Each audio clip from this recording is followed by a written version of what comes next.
is here. Remember Yvonne? Dr. Lee? Yeah. Oh, he's here. That's good. Hi, Lee. Okay. Hi. So good morning, everyone. Good morning. So good morning, everyone. Good evening for a lot of people who are joining from different part of the country. Welcome to the 65th International Weekly Meeting on COVID in association with CMAAO. Today, 3rd of July, we have a very important topic. We are talking about COVID-19 vaccine. To present this topic, we have none other than Dr. Monica Vasudev. I would like to introduce her before she can take over. Dr. Monica Vasudev is an allergist and a clinical immunologist who is a fellow of American Academy of Asthma, Allergy and Immunology and American College of Allergic Asthma and Immunology. She graduated with a bachelor's degree in science biochemistry from McMaster University in Canada. She then pursued her medical degree from Ramaiah College in Bangalore. During that time, she also contributed for assistant editor and writer in Indian Journal of Clinical Practices. She completed her residency in internal medicine, followed by the fellowship in allergy and clinical immunology from the Medical College of Wisconsin, where she continued to be the faculty of 5 years and got promoted. During that time, she got program director of the Infusion Center, who was chosen as a subject matter expert. She's an author for 4 chapters in the book, 12 publications and 37 publications. She is currently an advocate for Euro Health for the past 8 years. Over to you, Dr. Monica, for presenting the topic. Thank you, Saurabh. I was wondering if you could allow me to screen share? Yes, you can.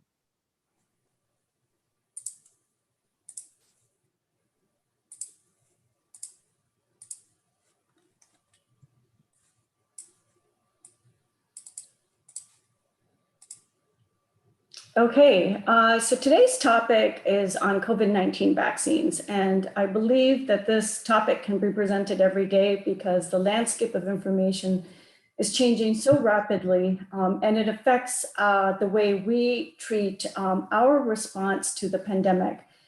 And we're really looking for a path to a post-pandemic world. In some places they're closer and others are not, but we're always facing the threat of losing that post-pandemic time with new variants. So I'd like to see a future with getting away from this, and I see that the vaccines is our ticket to do so.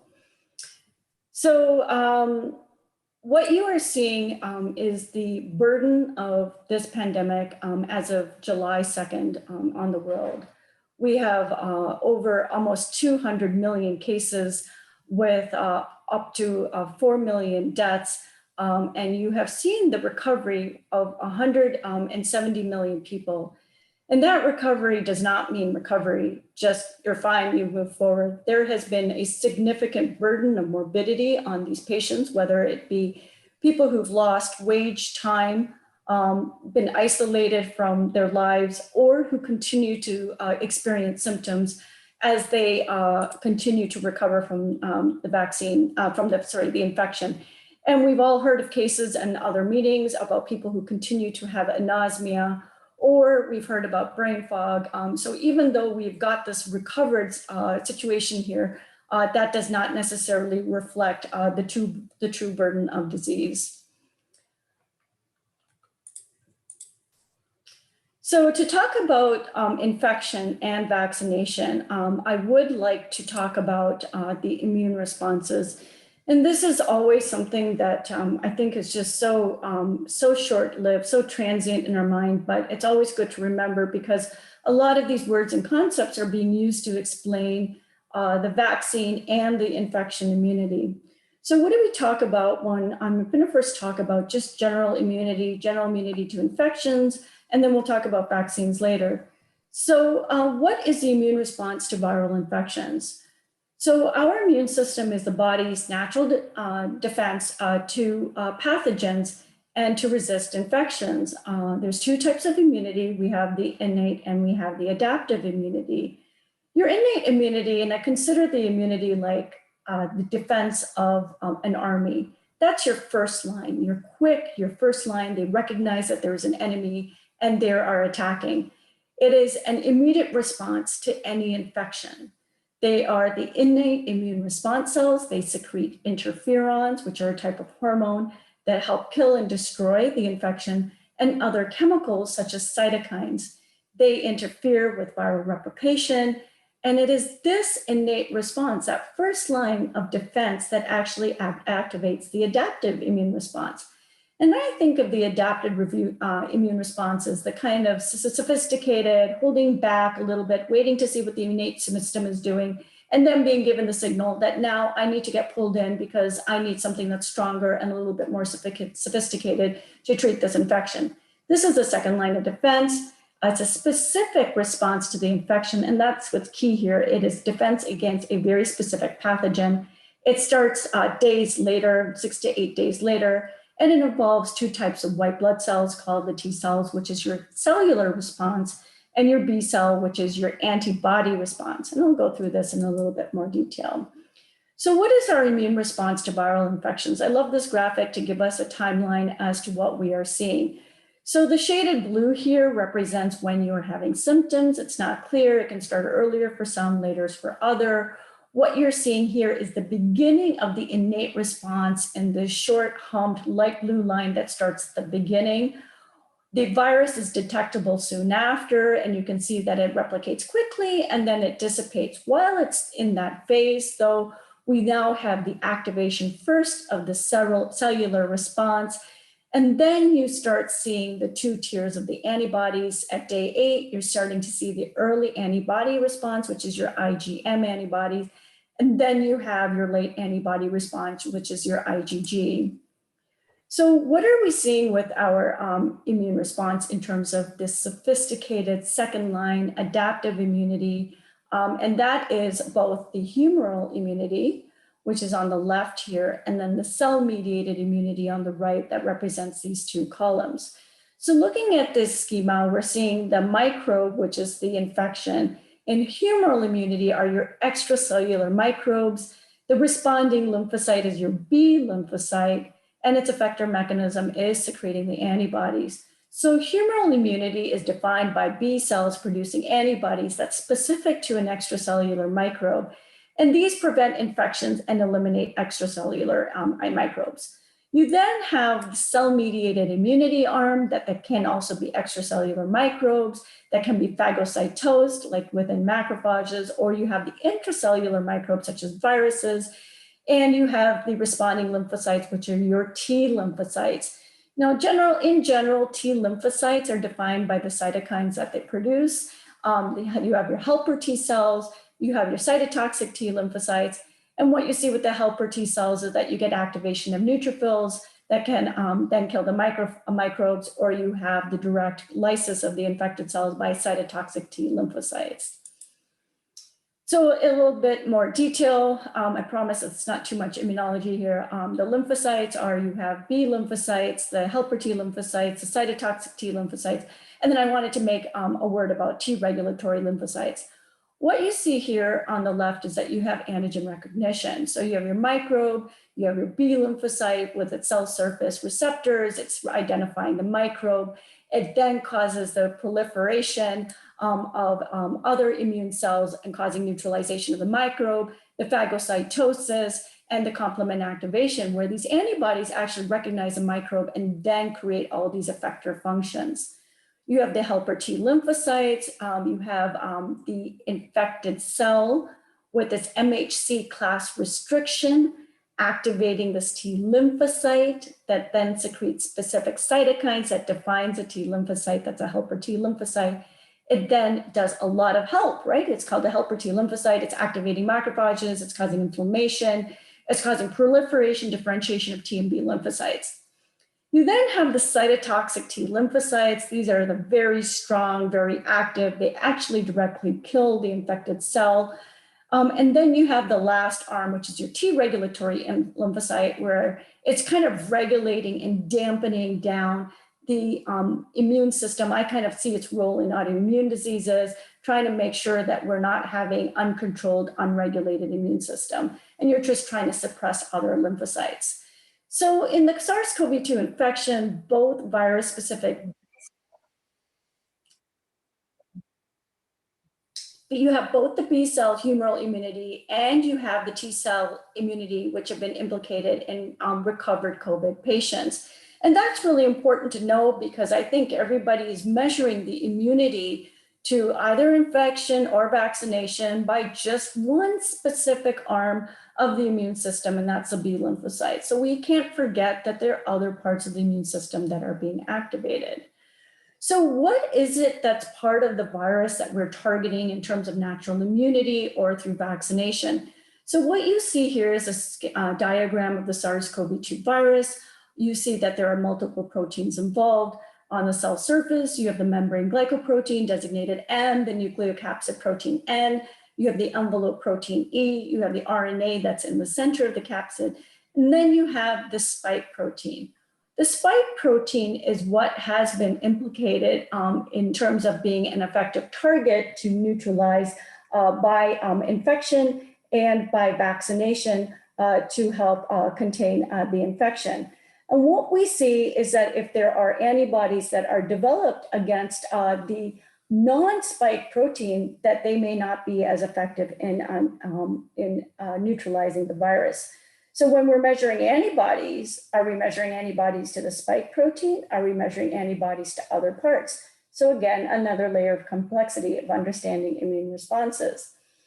So this is the spike protein. This is a trimeric protein, which comprises of an S1 subunit that binds to the host cell, an S2 subunit that's responsible for membrane fusion, and then the S1 subunit is one that contains this N-terminal domain and the receptor binding domain. And you're going to hear this or see this in your review of articles related to immunity, especially vaccine immunity. You might be seeing RBD. And this represents the spike right here, the spike of the spike.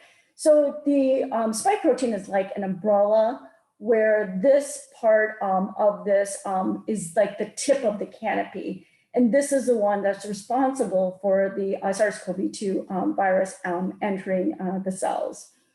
And what we know is that 40% of the circulating antibodies can target the S2 antibody here, but we also know that sometimes up to 84% of the antibodies that are seen from natural infection are actually targeting the receptor binding domain. So I've talked about different parts of the immune system. They're all being activated. We're saying that when we're looking at antibody production to the spike protein, that there's different parts of the spike protein and not all antibodies are created equal. So there is variability in terms of how we are responding. And this is exactly what was shown in this study. So this is looking at those individuals who have the infection, they're not the people who've been vaccinated. So these are people who've been infected.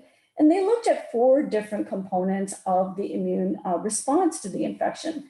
They looked at antigen-specific antibodies, looking at the spike protein and the receptor binding domain, and you can see that in the orange over here. You have your memory B cells. Now, memory B cells are called memory B cells because they have memory of developing antibodies to a very specific, what we call epitope or designated area of an antigen. You have your CD4 helper T cells and you have your cytotoxic T cells. And what you can see is that every combination and permutation of immune responses are being designated by a different colored circle or a dot. And these represent every combination of responses. On the left panel here, you are seeing what the immune response is in individuals 1 month after infection. You're seeing that the immune responses are variable. And then what you're seeing at 6 months is that you're seeing that there is a shift away from full immunity. You're losing some immunity, but not all immunity. And again, there is variation in the immune responses from different individuals. And again, this is not just looking at antibodies. So there was a comment about measuring antibodies, and this is a very common theme that's appearing in our conversations week after week. So what are we doing? What we know is that antibodies, like I'd shown you in the viral immune response, that they can appear later, and antibodies in this case can appear 1 to 3 weeks after symptoms appear. We know that the immune response can differ in intensity between those who are asymptomatic versus those who are symptomatic. So that person who is screened for COVID before they go in for an elective procedure and is SARS-CoV-2 positive is going to have a very different immune response profile than the person who is admitted in the ICU with disease. So those with more severe disease appear to have a higher level of neutralizing antibodies. It is unclear the usefulness of monitoring responses as a measure of the presence and duration of immunities to SARS-CoV-2. You're only looking at one piece of the puzzle when you're monitoring antibody levels. So there should be no joy and there should be no grief based on these results. We know that antibodies can dissipate, lasting no more than 10 months. And we know that T cells and possibly memory B cells have the capacity to recall and initiate sterilizing immune responses.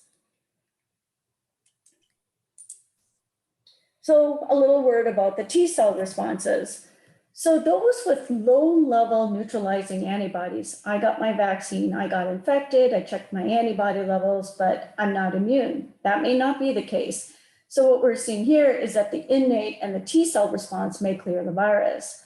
So people who were exposed to the SARS-CoV-2 virus may develop specific T cell responses without detectable antibodies, and that mild SARS-CoV-2 infections or asymptomatic can generate memory T cell responses that can prevent recurrent infections. And this is diagrammed in this really small box in the bottom right-hand corner, where the blue line represents the antibodies, and what you're seeing is the T cells represented in the red. The left is the SARS-CoV-2 response. And so what we're seeing is that there's a divergence between the T cell response and the antibodies. And you can see that, reference right there. So moving away from the basic immunology now is, what are we doing? How are we going to move past forward from this pandemic? And we really think that proverbial light at the end of the tunnel is going to be through our vaccines. So what are we looking for with an efficacious COVID-19 vaccine? So we have someone who's exposed to the infection. Our desire is, can we prevent infection? If they do get infected, make sure that they remain asymptomatic so that they're not coughing, they're not spreading droplets. If they are infected, how can we prevent disease? If they develop disease, how can we develop parameters so they prevent hospital admission, prevent critical care needs, and obviously prevent death and then subsequent transmission? And we just saw what the local surge of the infection has done to certain areas, whether it be Italy, whether it be Brazil, whether it be India, that we have seen the massive utilization of healthcare resources beyond the ability to provide it and how it has affected care. So really, we are using the vaccination to flatten that curve.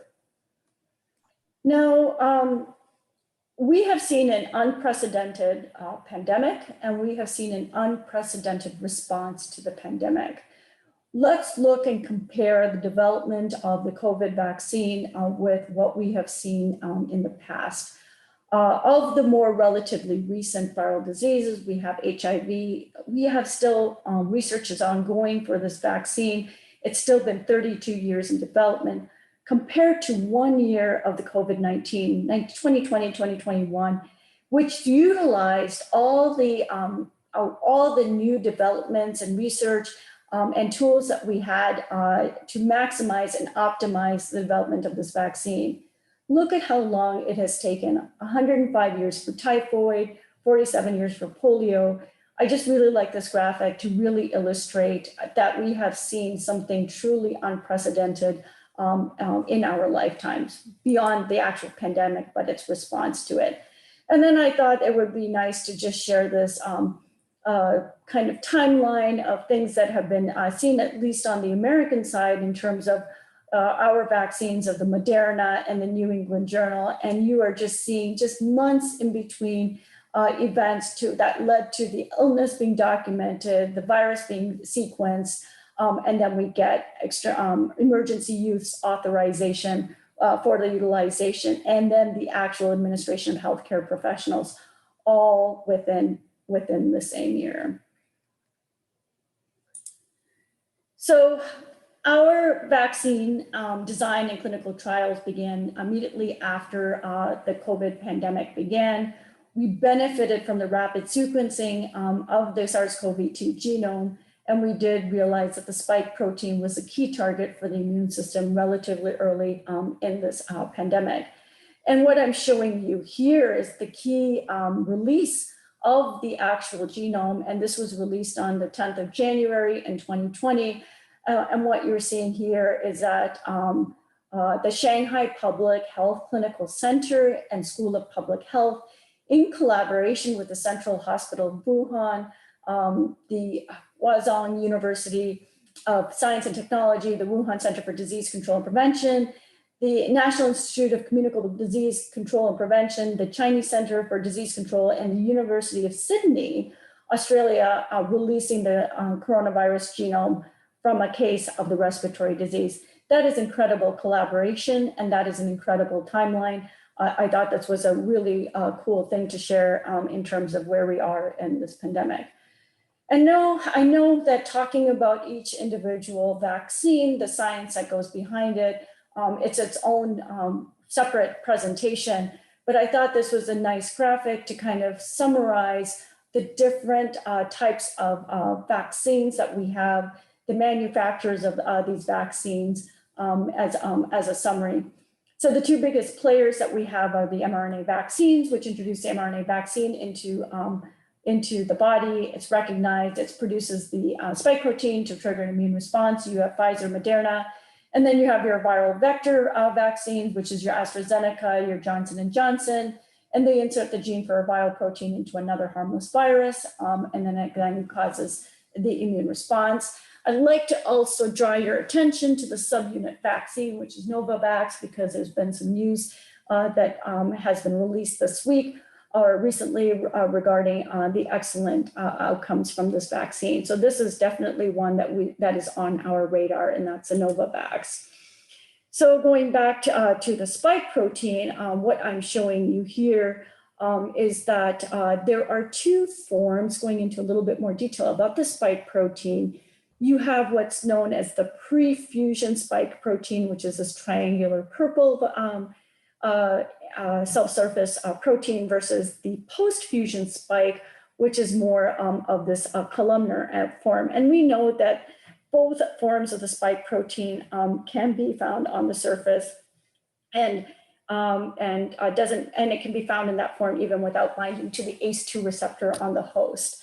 And it's really interesting that they found that there was a proline substitution in the spike protein that stabilized it in its pre-fusion spike form, which would then allowed the development of these vaccines. And I'm not showing you that diagram today, but I wanted to share that piece of the history of the development of the vaccine. This is just a quick diagram to show you that you have the mRNA. It's in a lipid nanoparticle containing a particle. It is then taken up by the host cell. The mRNA is released. It utilizes the host ribosome, produces a spike protein that's then released and then elicits the immune response, versus the viral vector vaccines and the adenovirus, or the non-replicating viral vectors, are the ones that are currently used for the COVID vaccine, where the coronavirus spike protein is introduced and it is then injected. It's taken up by your antigen presenting cells. MHC class restriction ends up causing cell-mediated immunity. So going on to the next topic, and now this is looking at, well, how effective are these vaccines? And there is an incredible amount of data that has been released and looking at the efficacy of these vaccines in certain populations. I'm just showing you a few. They're not by all means representative of all the data that's out there. So this is a data set from Israel. And what they did, this paper was published on April 15th, and it looked at individuals who were vaccinated between December 20th and February 1st. And what you can see is an incredible equal number of 596,618 subjects in both the unvaccinated arm and in the vaccinated arm. And then they're looking at the efficacy in terms of documented SARS-CoV-2 infection, symptomatic COVID-19 hospitalization, severe COVID-19 or death with respect to time after vaccination. And they looked at 7 days after the second dose. And then they looked at 2 time periods, which was days 14 to 20, and then again, days 21 to 27, representing is there immunity like after the first dose and right before the second dose. And what I think is extremely impressive is that they found that the estimated vaccine efficacy during the follow-up period, starting 7 days after the second dose, was 92% for documented infection and was 94% for symptomatic COVID-19, 87% for hospitalization, and 92% for severe COVID-19. This is incredible. When we look at the seasonal influenza vaccine and when we look at it in our winter season, when we have a vaccine efficacy of 50%, we're happy. The Sputnik vaccine is another viral vector vaccine. And this was a news report that was released. I couldn't find the primary data for this. And with this report, it said that there were 3.8 million Russians who were vaccinated with both components of the Sputnik 5 vaccine. This was done through a mass vaccination program. These were people who were vaccinated from the 5th of December to the 31st of March, and that they saw that the infection rate starting from the 35th day, from the first day of the infection, was only 0.027%. And the incidence among the unvaccinated population was 1.1% during that comparable period. Why this is important is that Sputnik is approved for use in 60 countries with a total population of 3 billion people. It ranks second among coronavirus vaccines globally in terms of the number of approvals issued by government regulators. And this was released by the Gamaleya National Research Center of Epidemiology and Microbiology in Moscow. So now let's look at the efficacy in terms of extremes of age. So there was a UK study that looked at the Pfizer-BioNTech and the Oxford AstraZeneca vaccines in those who were 70 and older. And what they found here, as you can see in the graphic summary of their publication or their visual abstract, that it was 80% effective in preventing COVID-19 related hospitalizations.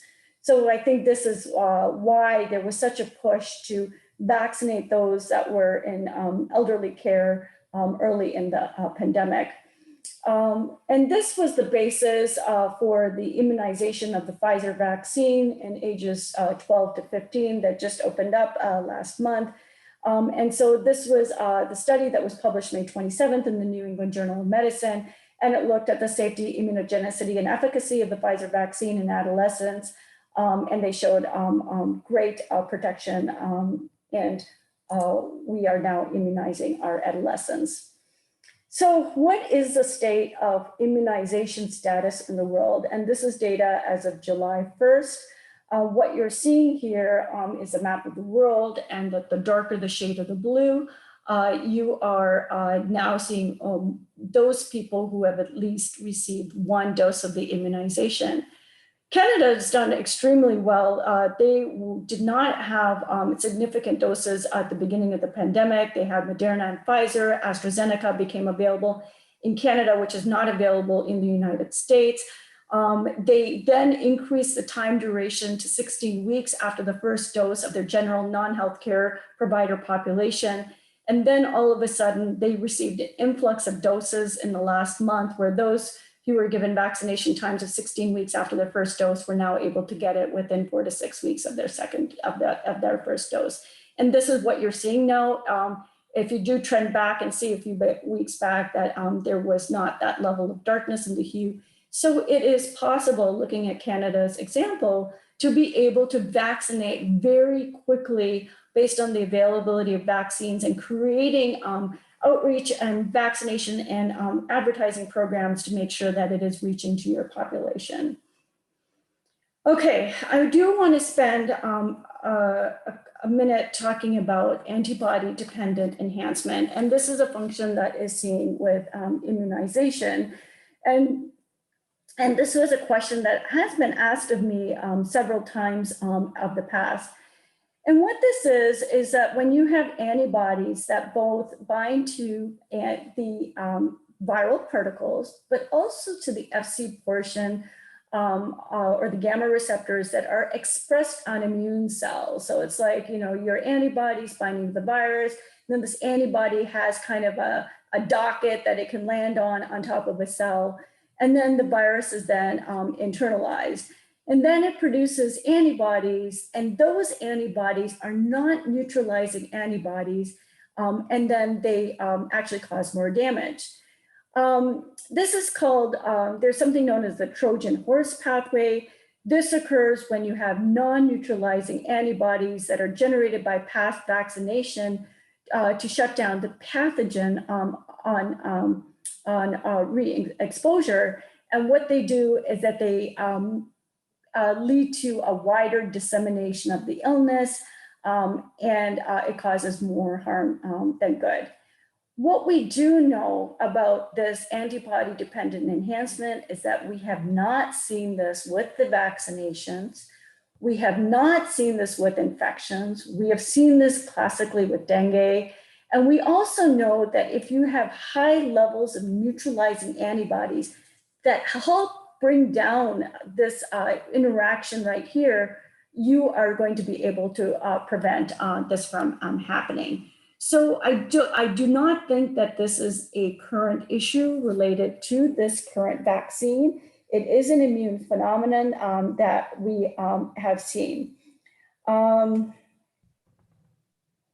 Okay, so I'd like to now talk about the biggest issue that we have. And the biggest issue, the need of the hour, is that we now have a variant that is quicker to infect, causes more severe disease, and has the ability to shut down that dream of a post-pandemic world. I just feel that this is something that is telling us that we need to really step up all our efforts in terms of educating others about the vaccine, the safety about the vaccine, ensuring the vaccines are going where they need to go, and to make sure that we're doing it fast enough, because I feel like this is why we're short of time, and that is because of this Delta variant. So this right here is showing the results of 25 subjects, and it was a study that was posted on May 10th. And these are people who received both shots of Moderna and Pfizer vaccine, and who were able to produce enough antibodies to be able to neutralize the Delta variant. So this was from May 10th. And then what you can see here, this is a study that was released on May 28th. And this was from the preprint manuscript that's online, where both the Pfizer and the AstraZeneca COVID-19 vaccine showed efficacy against symptomatic disease from the Delta variant. So they found that there were 2 doses of the Pfizer was 88% effective towards Delta. And they also found that there was 93 effective against the Alpha British variant. And after 1 dose, that there was 33% efficacy against the Delta and 50% against the Alpha, efficacy against the Alpha. So this is the vaccines of Pfizer and AstraZeneca. And they're showing that there is some effectiveness against the Delta variant. Okay, and this is just that same study again, showing you a little bit more. Oh no, this was the June 23rd study showing also that there are antibodies from vaccination that help prevent entry of the Delta variant. So what about other immune responses that we are seeing? So the germinal center are like tiny factories that make antibodies that produce that make antibody producing B cells.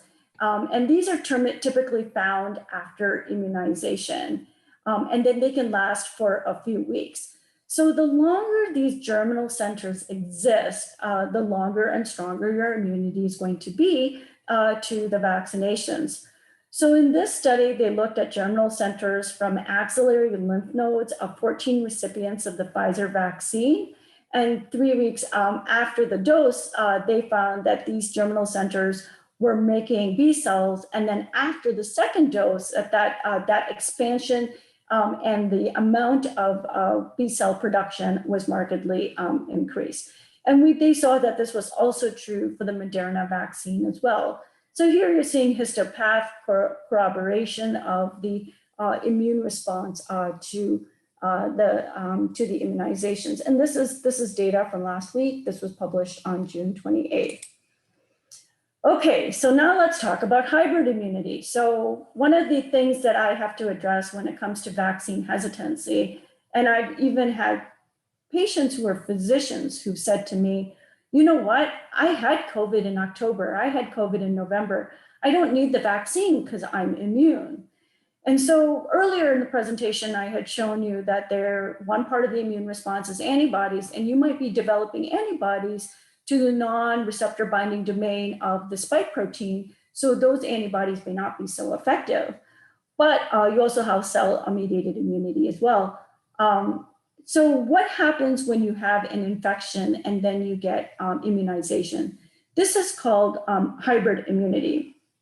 So natural immunity with symptomatic COVID infection has shown to be effective, but variants of concern that can also reduce our immune response in general to this immune response. So vaccines, as I just shown you, has shown that they can mount an immune response to the variants, such as the Delta variant. In those individuals who have received the vaccination and who had been previously immunized, they actually develop a stronger than expected immune response. And this involves all the aspects of immunity, whether it be memory B cells, antibodies, CD4 and CD8 T cells, to the infection. So therefore, what we're seeing is that the hybrid vigor immunity occurs with vaccination following a natural immunity. Neutralizing antibodies against the beta strain of vaccination of individuals who were infected with non-beta were 100 times more than infection alone compared to 25 times more than vaccination alone. So again, what you're seeing is that their natural immunity is low, vaccine immunity is a little bit better, but if you have both, then you've got the best of both worlds. And then this is where that diagram is coming from. This is coming from a publication that you can see here. And what you're seeing is that there's an increase in variant neutralizing antibodies after vaccination, after previously infected SARS-CoV-2 infected persons, reflecting a recall of diverse and high quality memory B cells that are generated after the original infection. So I just showed you about the germinal centers with the B cells and that they're long lasting. And now I'm showing you that hybrid immunity is also fantastic. So to all of those patients who have, or individuals who've had infection, this is really good for them to receive the immunization as well. So this is another topic that has been in the news, and that's about mixing and matching vaccines. That's been given a specific term. It's called heterologous prime and boost. And it's this trial is called the COMCOV. That's the one out of UK. And what they did was they tried to assess the immune responses in patients who've been given heterologous prime boost vaccine schedules using the AstraZeneca vaccine or the Pfizer vaccine. And what they found was that it led to a higher reactogenicity but it also had some more common side effects such as fever. And then this was the report that they posted on June 25th. This was the preprint in the Lancet. They had the AstraZeneca, the 4 weeks later they had the Pfizer, and they had increased antibodies to the spike proteins, and that it was higher than those who had received 2 doses of the AstraZeneca. This is the CMAAO trial. This was the Spanish trial, the Oxford followed by the Pfizer, and this included 663 people. And what you're seeing here is the intervention group in the orange boxes. You have the control group in the blue boxes. So those who received 2 doses of the AstraZeneca vaccine are in blue. Those who received the AstraZeneca and the Pfizer are in orange. And what you're seeing is 7 days and 14 days after vaccination. And again, this is in log titers, that you are having much higher values in those who received the mix and match versus 2 of the same. And that's what they're doing in Canada right now, is that they're offering any dose of any second vaccine. So I alluded earlier to this about keeping our ears to the ground regarding Novavax. And so this uses a protein of SARS-CoV-2.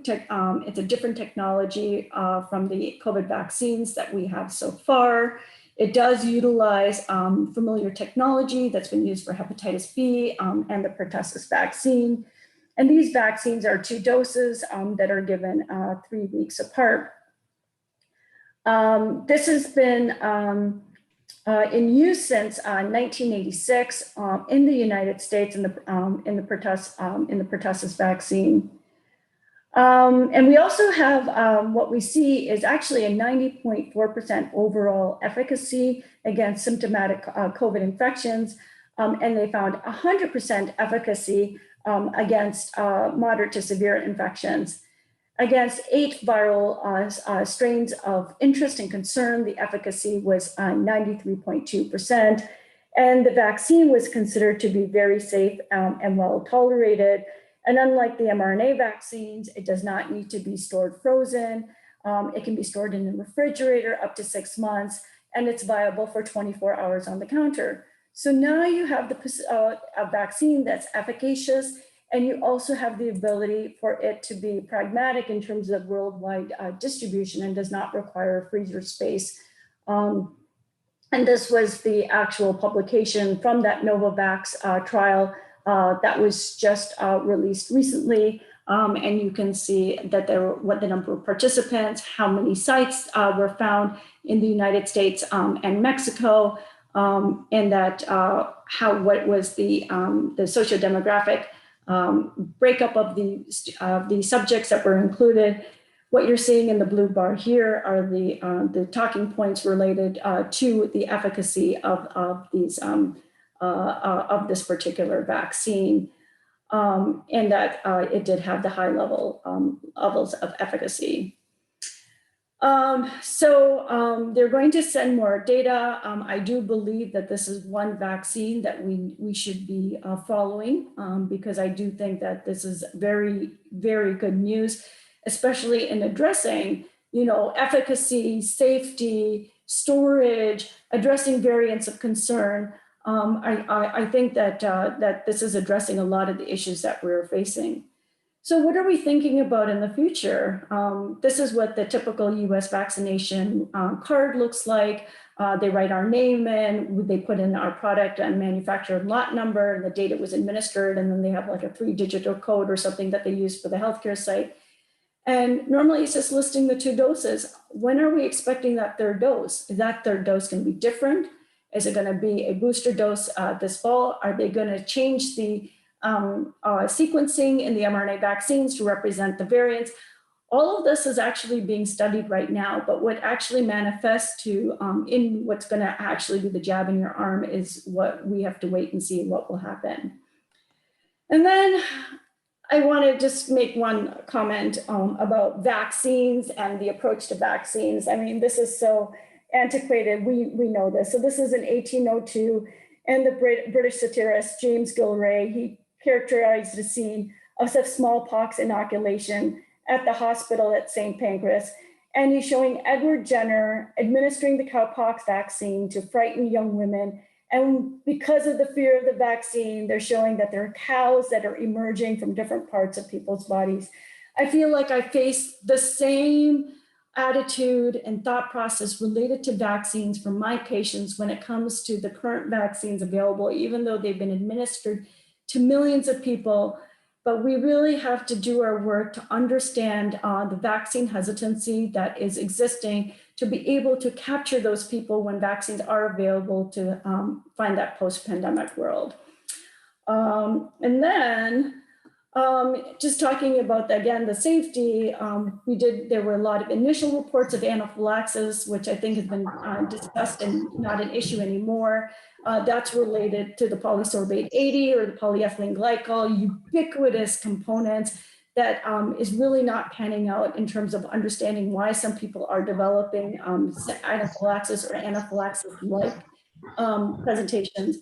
The issue of the cerebral venous sinus thrombosis associated with thrombocytopenia with the vector-based vaccines, and then the myocarditis that we're seeing with the young adolescent boys with the Pfizer vaccine.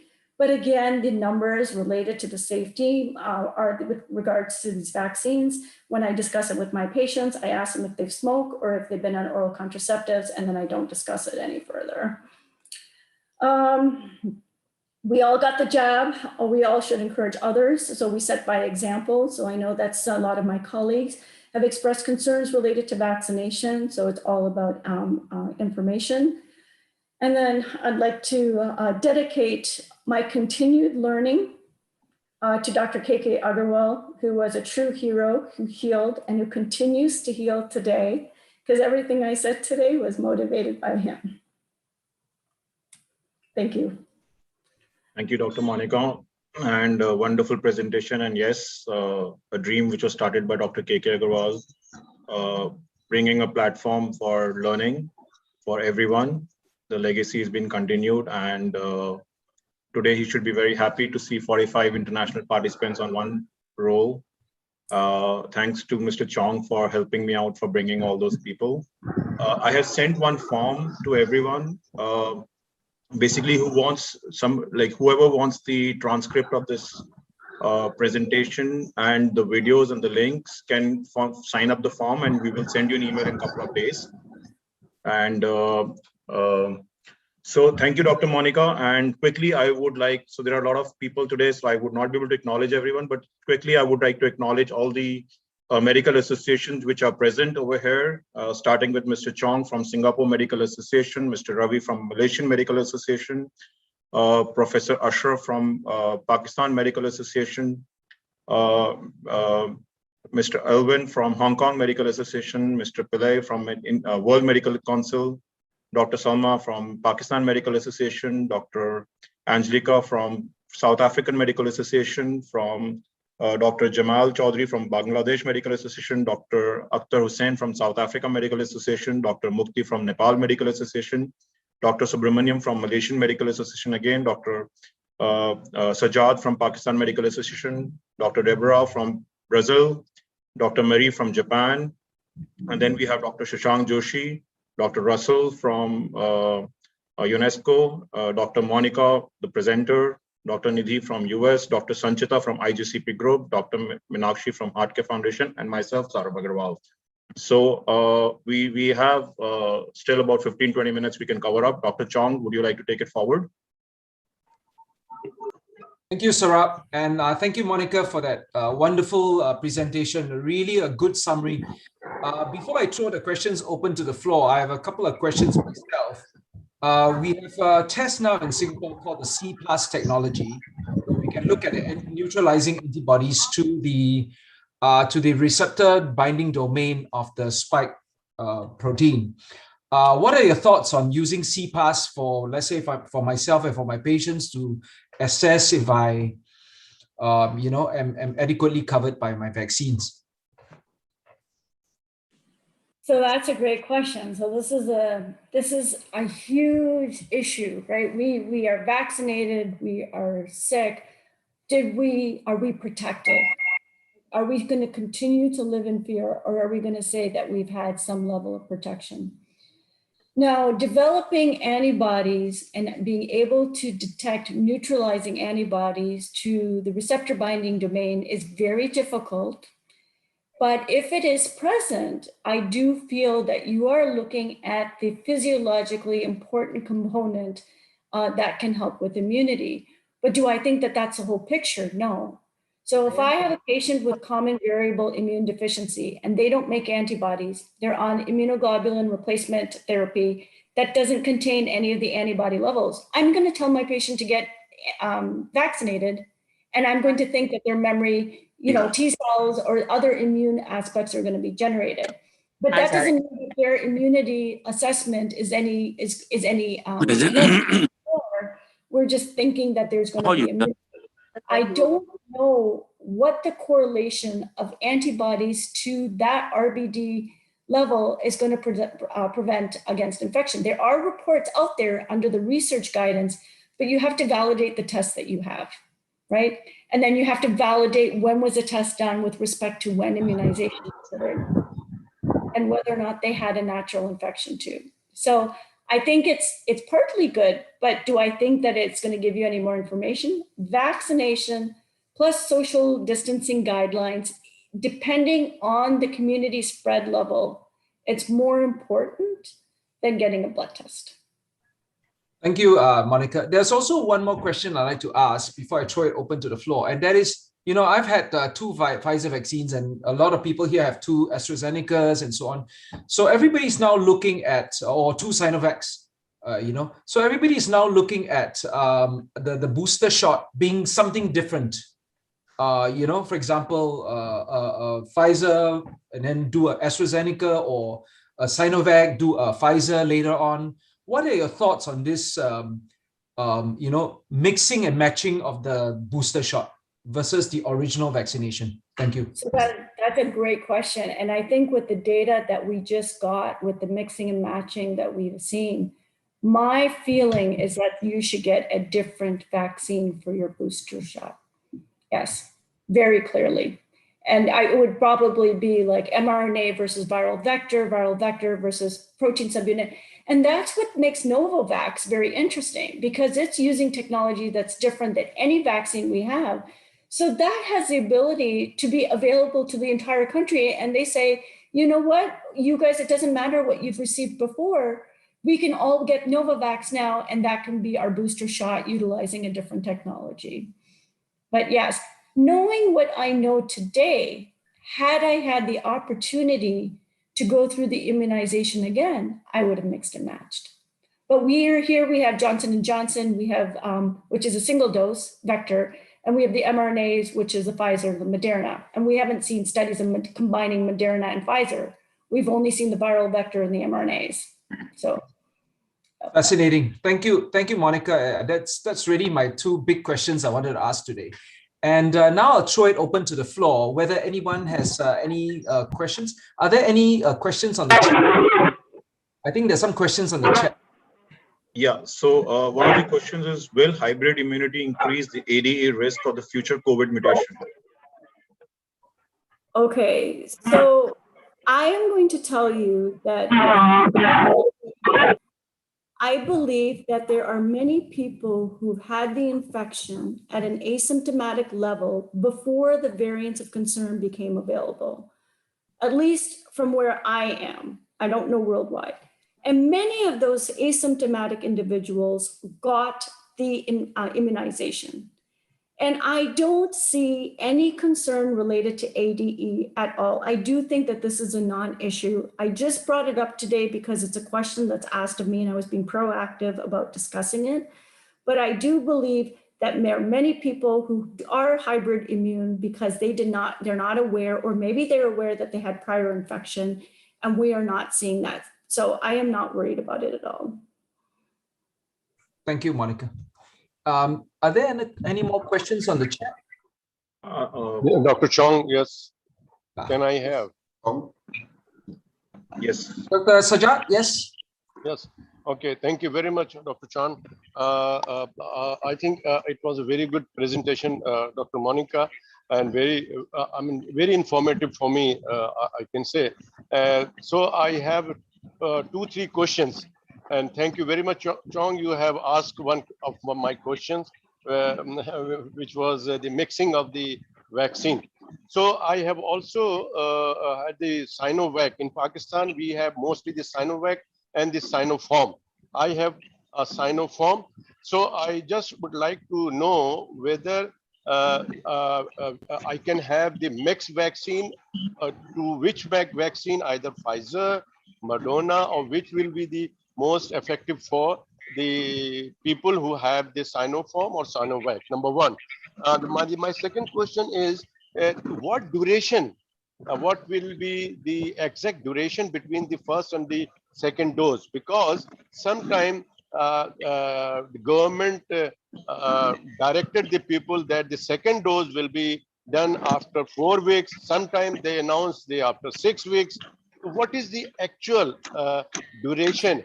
If anybody have the longer duration, is the effect in the efficacy of the vaccine, or before, or the duration, if the duration is short? So what will be the effect of doing this, the shorter the duration or the longer the duration? So the last one is my request to the CMAAO, on the CMAAO platform, that the acceptance of the vaccine, which is very important, the countries are not accepting the vaccines, some of the vaccine which is not, given in their respective countries. So I have, on behalf of the Secretary General Pakistan Medical Association, I have written a letter to the Dr. Tedros, Director General of the WHO, and I have requested him to just direct all the countries who have that the WHO, what the WHO has accepted those vaccines, that vaccine should be accepted to every country all over the world. So my request to CMAAO platform, that the CMAAO, on CMAAO platform, should request the WHO to accept all those vaccine who accepted by the WHO. So that vaccine should be accepted to all over the world. Thank you very much. Dr. Sajjad. Monica? Sure. Okay. So the two questions that were directed to me were, you received the Sinopharm or the Sinovac, and what the next vaccine should be. And the second question was regarding time interval between doses. So the Sinovac and the Sinopharm vaccines are the inactivated vaccines, and they represent the same family of vaccine.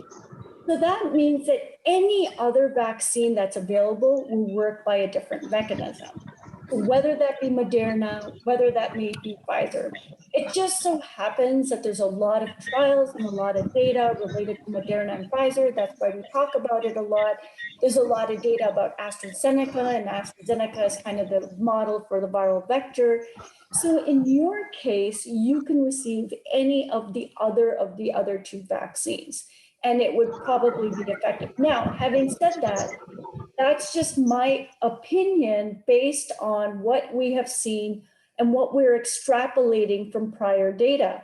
What is better is if we see data to say, you know what, we had this X number of people who received Sinovac, and then they received another vaccine and they were able to demonstrate immune responses. So what I am saying is a blanket statement and is an extrapolation. And I do suspect that at this point, like I've said before, the availability of vaccine is more important than the choice of the vaccine. That statement is also true for timing and interval. The studies have done either been 3 weeks or they've been 4 weeks for the Moderna. The majority of these trials have been 3 weeks. But they have also shown in early data from Israel that if they increase the time duration, that they would stretch out the 2 doses. That's why in Canada, they were very readily stretching out the dose to 16 weeks so that more people could get the first dose, and so that they could make it available. I don't know if we have the right answer as to what is the perfect time interval. I would say that it's always best to follow the science and to say that if a study was done, and that's why in the United States, Fauci consistently said, we are not changing the time interval because the studies were done with that time interval. Even though it may not affect efficacy, it might change the side effect profile too. We don't know. Okay. When the vaccine is available, whatever is available, just utilize that one then. Okay, Monica, can I have, it's happening, the shortage of duration is happening also in the Canada. My son is there in Toronto. He had a first dose of Pfizer vaccine, and he was advised to come after 4 months for the Yes. second dose. But suddenly he received, and he just got message that he can have the vaccine, the second dose, even after 4 weeks. So Yes. what is this? This is suddenly they just shortage the duration. Yes, because they ended up getting a shipment.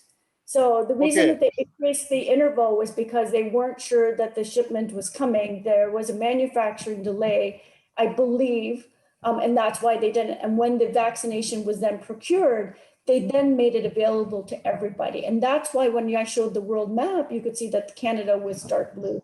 And once it's available, just get it. It doesn't matter if it's 4 weeks, 6 weeks, 2 months, when it becomes available, they can get it. Dr. Joshi, I saw your hand was put Yes. up. I will answer Thank you your very much.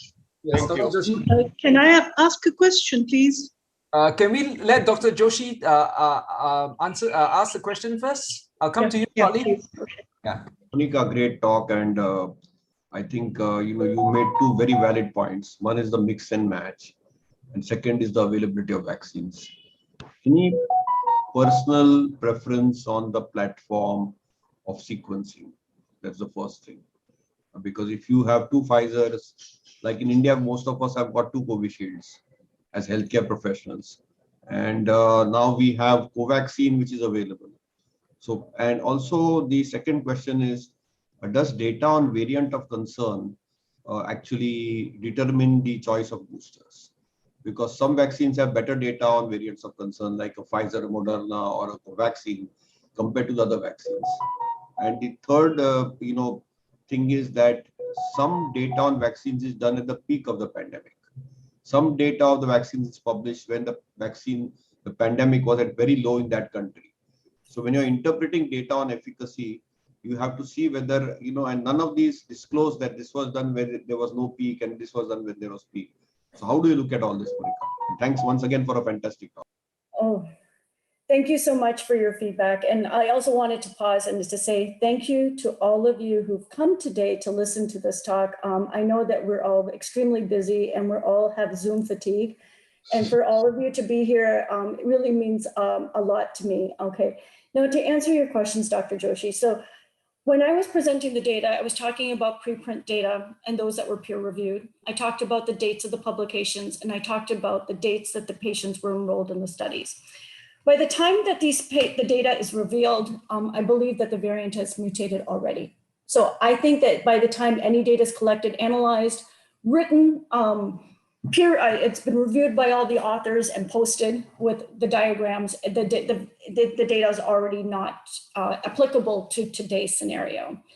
And so that is the hard thing. And that was the problem with the Moderna and the Pfizer, is that those data was revealed at a time when variants of concern was not, it was, I think, pre-alpha. I think it was pre-alpha when that came out. But what you're seeing is now, when you take the same vaccines, using a Moderna and Pfizer as an example, is that there is efficacy against the variants of concern, that there is enough epitope recognition on the spike protein, despite the variations that are happening, that is producing antibodies. Now, does antibody recognition, antibody production prevent disease? That is something else to be seen. We saw a huge Delta variant surge in Delhi. We saw patients who had been received both doses of vaccination, where the coexistence of other comorbid factors really led to really a high level of mortality. Now, in terms of, for you, in terms of like in India, like what should we do? Again, my philosophy in this scenario is pick a vaccine that utilizes a different mechanism of action. It doesn't matter which one it is. My feeling is that this is going to become endemic and we are going to require immunizations frequently, and looking at the different immune profile that we will build with time based on different vaccines, like how we received the annual flu vaccine here, that we will then develop a very wide repertoire of memory B cells and T cell effector responses to the vaccine.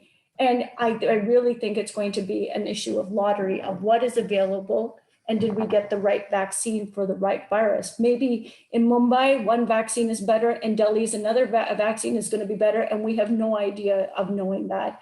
I think India taught us a lot in the last couple of months. And unfortunately, they were very hard lessons to learn. But I do believe that the fact that we have more vaccines coming out, and again, looking at Novavax, I was very impressed with Novavax's data.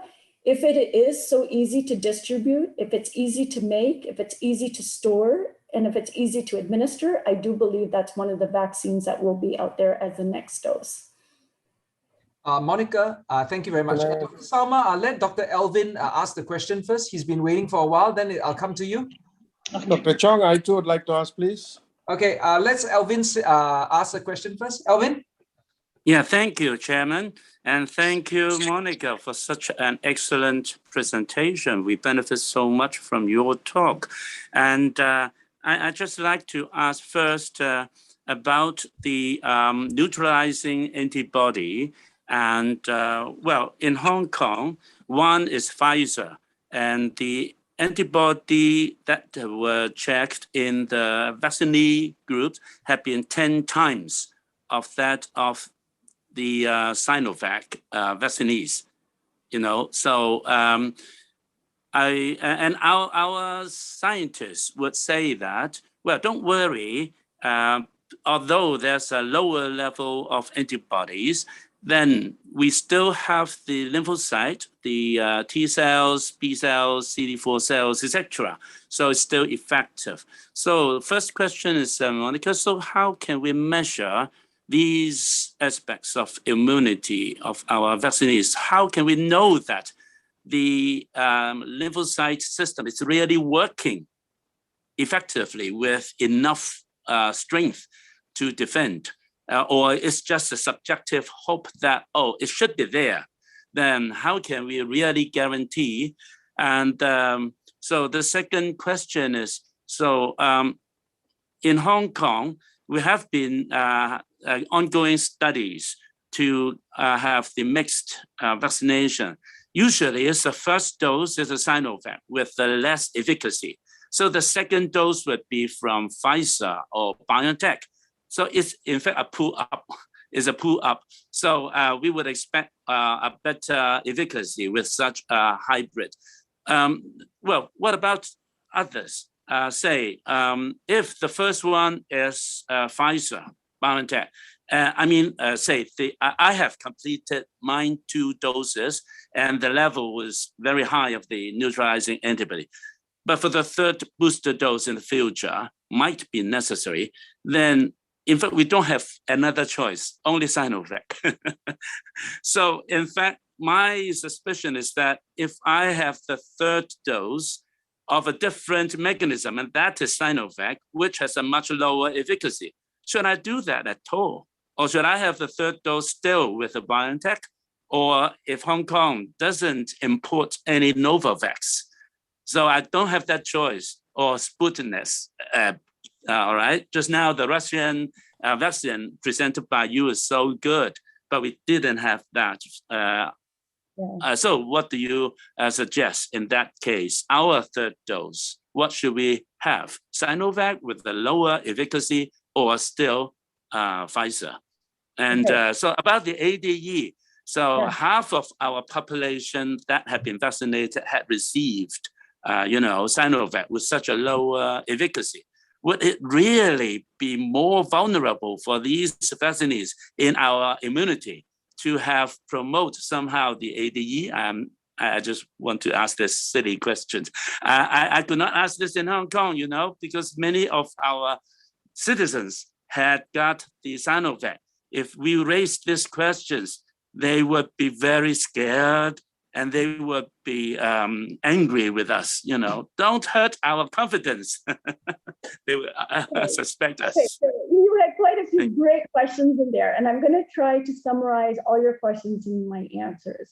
So the one question is how do we know how efficacious the different vaccines are? And to make a long story short, the best way you would know is by looking at those patients who are hospitalized and who are in the ICU and looking back to see what their vaccination status was. Were they vaccinated? Were they not vaccinated? Which vaccine did they get? If your ICU is all full of the Sinovac, you have your answer, right? What's more effective than the other? It doesn't matter what the antibody levels are. It doesn't matter anything. You're looking at ultimately, what are we looking for the antibodies for? Is we're looking to prevent disease, hospitalizations, ICU care, and death, right? So if you've already had populations that have been vaccinated, and then you go now and you look at your ICUs, and then you ask them what vaccinations they got, that is what you need to look at more than looking at the antibody levels. The second question is the Sinovac is not as effective as the Pfizer. And you've gotten 2 doses of the Pfizer, and should you get the Sinovac as a third, even if it's not as efficacious? Now, efficacy was defined by how effective it was 6 months ago, 3 months ago, right? It's not necessarily based on the virus that is circulating now. And when you've already had 2 doses of a viral vaccine, you've already developed immunity. So by giving a booster dose, you're only recalling immunity that's going to be much stronger. So you basically, any vaccine would be good as long as it works different. So now the question is, would a third great vaccine versus a third vaccine of a different mechanism be efficacious? I think that it would be great. And you have a study right there, right? You can now generate your own study because you can look at populations that receive Pfizer, which is your healthcare professionals, the Sinovac, which is probably your community. And then you're looking at the third dose that they get of a different vaccine to see if the vaccine responses are by illness, by neutralizing antibodies, and you can publish the reports and let us know the answer to that question. Thank you, Monica. Dr. Thank Salma, you have a question for us? Selma. Dr. Salma, you have a question for us? I think you need to unmute. I'm so sorry. Thank you, Dr. Chang and Monica. It was a lovely, lovely talk. My question to you is that I know a few people who've had 2 doses of Sinopharm, but their antibody level is zilch. What they were asking me is, should they get a third shot, and should it be from another company? Another like Astro or Pfizer or whatever, which is available in Pakistan. My second question is that as time passes, most of the viruses become less virulent, less pathogenic. That is the law of nature. But over here we see that it is becoming, with mutation, it is becoming more bad. What is the reason? The third question, no, it is a request to all of you.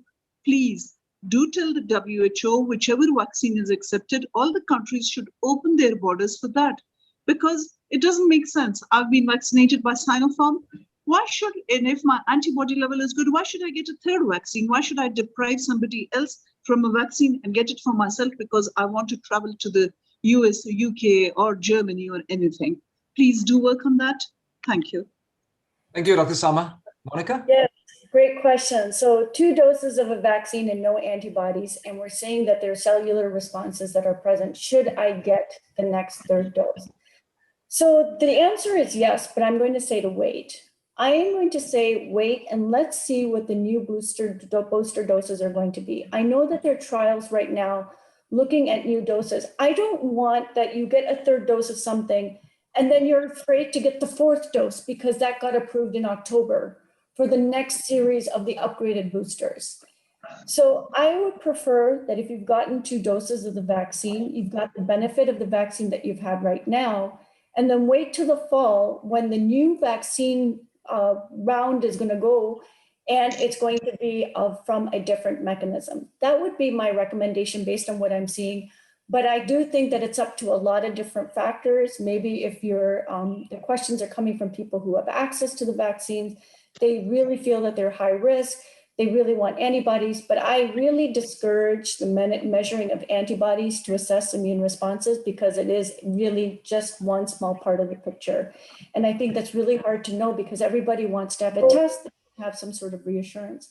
We know people who have had antibodies and have passed and people who've not had antibodies who've been fine. So I hope that answered your questions.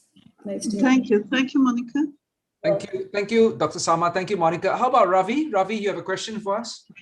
Yes, Dr. Monica. Anyway, thank you for a wonderful presentation. I know it's very late for you back in the US, but my question is, okay, now we are still not aware when a booster dose is supposed to be taken, or like, the flu virus where we have been advised once a year. What is the recommendation at the moment for this? So I didn't present it, but there was data that came out that they said that the concomitant administration of the flu vaccine and the COVID vaccine is safe. I do believe that there will be something that will come out this fall, and I do believe that I just don't have enough. I mean, I was just looking at the mix and match data that was coming out and the Novavax data that came out this week. So I feel like I said, like every day we could be doing a presentation on vaccines because there's new data that's coming out and there's so much information to review. You really don't know what is representative in terms of how it'll change the way you approach vaccines. But I do think that if you got your 2 doses, sit tight, let's wait to see. There's going to be more data coming out. I'm waiting for more peer-reviewed publications. A lot of this is preprint data or non-peer-reviewed data that's been that I quoted today. Thank you, Monica. There was a Dr. Chandra that asked the question, had a wave. Sarah? Do you Dr. Chong, I have a question. Yeah. Yes. Hi, Dr. Chandra. Yes. Yeah, thank you, Dr. Monica. Thank you. Actually, just to be precise, in Bangladesh there was a just study in the slum areas. Actually, the people. So they have conducted a search there and.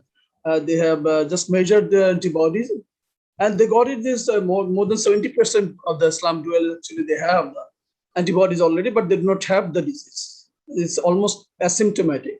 So can we just? They have not done the neutralizing antibody test. So can you just suggest that they can defer their vaccination when there is a scarcity of vaccines? Number one. Number two, we have just seen in Israel that myocarditis have developed in young people, and the Pfizer actually didn't acknowledge that, and they said that it needs more research on that. What is the latest about the myocarditis development? This student. Thank you. The myocarditis regarding the Pfizer vaccine. Yes. Yeah. So that was kind of found at 16, I think it was like 16 to 20, 16 to 21, 16 to 18 age group, mostly in boys. They found the myocarditis to be very mild. It was treated with like NSAID use, and I haven't heard much more beyond that related to the myocarditis. I personally have not seen any patient with that side effect, nor have I heard of any of my colleagues who've experienced that side effect, but we are looking out for it as well. And we are counseling patients about this, but so far I have not seen that. Regarding the first scenario that you were talking about, whether or not they should get the vaccine, can you explain that scenario again to me? Why did they want? Yes, please. Can you?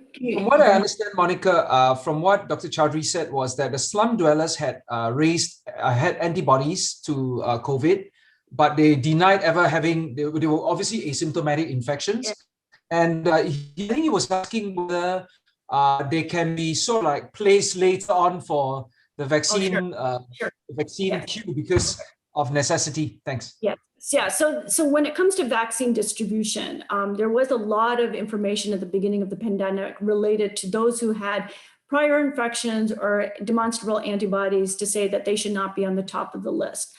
I don't think that the top of the list, bottom of the list in this scenario is dependent on the presence of antibodies, because this person is likely to be high risk for reinfection based on where they live, right? So we are not assuming that all the antibodies that this person has is going to be necessarily protective, because again, we don't always necessarily know if antibody levels is equivalent to prevention of disease. It might be in most cases, but we don't know how well that this is correlated. If the patient is at low risk for infection, you don't have community spread, he's in a safe area, fine, wait on vaccination, and you need to redistribute. You definitely have your first tier immunizations, which is your healthcare workers, your first responders. But then when it comes to communities, then you might think of prioritizing the elderly. So that prioritization occurs on a community level. Every community will choose their own priority list. And if you think that the risk of infection is okay or it's low, that slum did not have a lot of infections, then yes, you can put this person lower on the priority list. But if that slum is having a surge, it doesn't matter if he has antibodies, he should still get the vaccination, because then he should benefit from hybrid immunity.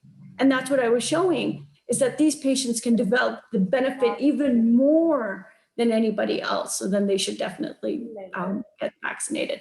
These are very difficult questions. They're Dr. not Pillai here. Can I ask Yes. one question? Yes. Yes, Dr. Dr. Pillai. Pillai. Yeah. See, epidemiologically speaking, herd immunity, if 60% of the population have immunity, then there's herd immunity. Will that modify our vaccine policy, whether we should vaccinate all eligible people, say above 14 years, or take into consideration herd immunity? If 60% of the population has antibodies or immunity, then there's no need for the disease can get controlled. Second, of course, is rather than booster dose, are we going to have a situation where every year you are going to have a vaccine against COVID? Because variants or mutations can happen, just like influenza virus, where mutations are there, and every year a new vaccine you are taking to prevent infection. So yearly booster dose, whether we are going to that stage. So, thank you. So that's a great comment regarding herd immunity. Herd immunity, the number is dependent on the R naught. The R naught for each variant is different. So I think the herd immunity definition is a moving target. So that's just my comment about herd immunity. In terms of the pandemic becoming endemic, requiring annual boosters, I do feel that there will be a booster this fall. And after that, we just have to wait and see, just like Dr. Salma had said, that in the natural history of pandemics and viruses, these viruses will mutate to normally become weaker. But we are seeing an unusual display of the virulence of these mutations. And I think that it's still running its course before it will eventually then mix in with our regular coronaviruses. So Dr. Salma, again, I forgot to answer that question for you earlier. I don't know what makes this different. We have never seen anything like this before. And I'm not a virologist, so I'm sure maybe a virologist might be able to answer that. Thank you. So I think we are almost at the end. We will ask a couple of questions from the chat box. I see a lot of people are joining from the other forum. We have a roundtable next. And I think Shashank Joshi is taking that session on a very important topic. So one of the questions which is there in the chat box is, for those who are not responding on COVID-19 vaccine, is it wise to consider ivermectin prophylaxis given the Goa experience? I am going to say that, again, the vaccine responsiveness is difficult to assess with the tools that we have. If you have a certain vaccine in an area and you're seeing a lot of breakthrough infections, hospitalization rates, and you know that the vaccine's not effective. But if your vaccine antibody levels are not detectable, I will not define that you are high risk by that unless you feel that in that area that the rate is very high. I cannot comment on ivermectin. I don't have any personal experience with ivermectin. It is not approved in the United States for both prophylaxis or treatment. And so I cannot answer that question. I do believe that we do not know a lot of things about a lot of medications, and that there is probably an answer out there. We just don't know it, but I don't know how to answer. Thank you, Monica. Thank you very much. And I think because the next group is coming in already, so I'm afraid we have to call it a day today. And it was a beautiful presentation. Thank you very much. Really, really informative. I think brought out a lot of very important issues for all of us. I'd like to thank everyone for attending today's meeting, and especially some of my colleagues that have just tuned in from Singapore. Thank you for coming to join us as well.